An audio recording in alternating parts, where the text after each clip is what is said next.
interpretación los 11 puntos que se tienen que tomar en cuenta en este fallo del Tribunal Constitucional. Sí. El debate es estrictamente técnico, no así político, por eso no se puede generar un debate nuevamente de rearticulación entre la polarización de quienes defienden la constitucionalidad y la inconstitucionalidad del mandato. La tesis que defiende la constitucional del mandato de la señora Áñez hace referencia a la aplicación de la sucesión ante un vacío de poder, ante la resolución de la Declaración Constitucional Plurinacional 01 del Tribunal que les extendió el mandato y la vigencia de una ley, la 1970. Antes de esta sentencia constitucional, la 052, estaba en la nebulosa ese criterio interpretativo porque no se había pronunciado el tribunal y se aplicó de manera efectiva, constitucional, la sucesión en noviembre del 2019 en Bolivia.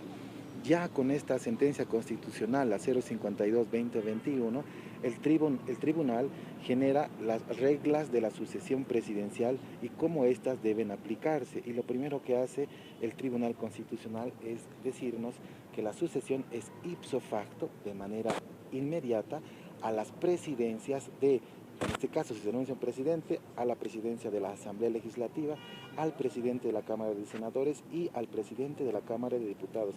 No así a sus sucesores de las composiciones de las mesas directivas camarales. Esa interpretación en razón de un vacío de poder no puede ser aplicada en la interpretación del 169 respecto a la sucesión presidencial. Por ello, la Declaración Constitucional del año 2020 en enero, lo único que realizó fue extender el mandato y reconocer el ejercicio de funciones, tanto del Ejecutivo como del Legislativo, pero además ampliarles el mandato a concejales y gobernadores en ese momento.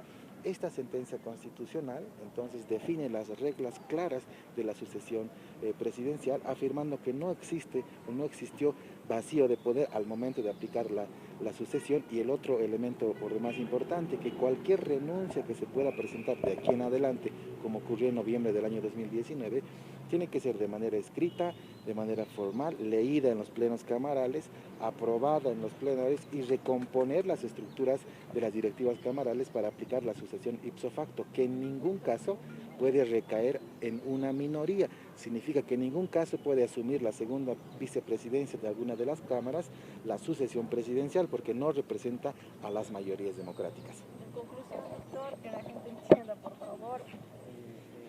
Palabras fáciles. Sí, la sentencia constitucional nos dice que de manera interpretativa, el momento en el que la señora Áñez asume el poder, lo hace fuera de las reglas constitucionales. La proclamación de su poder en el mandato fue inconstitucional y el ejercicio de sus funciones hoy puede ser procesado y sancionado en la vía ordinaria. El Tribunal Constitucional interpreta la sucesión y ese ejercicio de funciones puede ser en este momento juzgada tranquilamente en un proceso penal de carácter ordinario, ya no así en un juicio de responsabilidades. Doctor, no hay contradicción en el Tribunal Constitucional. Dice ahora que el gobierno fue inconstitucional en la sucesión de años. Sin embargo, el mismo tribunal amplió el mandato de la Asamblea y de la señora Yanine Áñez. Sí, en enero la Declaración Constitucional 01 amplía el ejercicio de funciones porque estábamos a 6 días de cumplir 5 años de un periodo legislativo. Lo que hace es extender la función del órgano ejecutivo, la función del órgano legislativo y de alcaldes y gobernadores. Deja en la ambigüedad y en la incertidumbre hasta ese momento si la sucesión presidencial fue constitucional. Ya con la sentencia constitucional que se ha notificado el día de ayer, la 052/2021, ya deja una línea jurisprudencial interpretativa que las reglas de la sucesión se interpretaron de manera inadecuada y fuera de la constitución política del Estado. Por tanto, este mandato fue inconstitucional. Pero no es una contradicción también cuando ha asumido la presidencia la señora Yanine Áñez. Horas después, días después, el Tribunal Constitucional también se ha manifestado argumentando que sí se estaba desarrollando un buen proceso, que sí fue constitucional. Los comunicados del Tribunal Constitucional, como cualquier institución pública, son los manifiestos institucionales que se tienen de carácter comunicacional.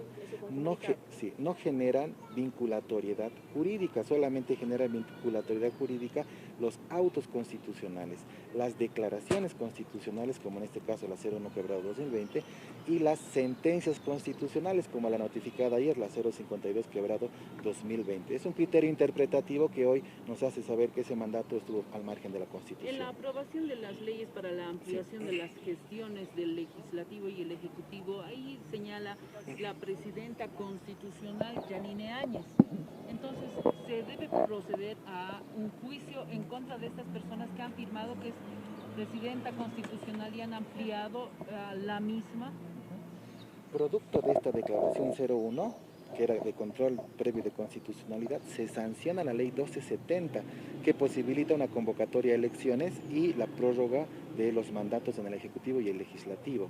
El Tribunal Constitucional no se pronuncia respecto a todas las leyes y decretos supremos sancionados, promulgados y puestos en vigencia en el periodo de mandato de la ex senadora Áñez. No se pronuncia en razón a qué, a velar el principio de seguridad jurídica. En la pandemia, inclusive ustedes recordarán, había una ley que intentó favorecer a los arrendatarios respecto a los costos de sus alquileres, ¿no? Para ver que los propietarios no les cobren. Si fuera la declaración de inconstitucionalidad de todas las normas sancionadas en ese periodo, generaría un caos jurídico, ¿no?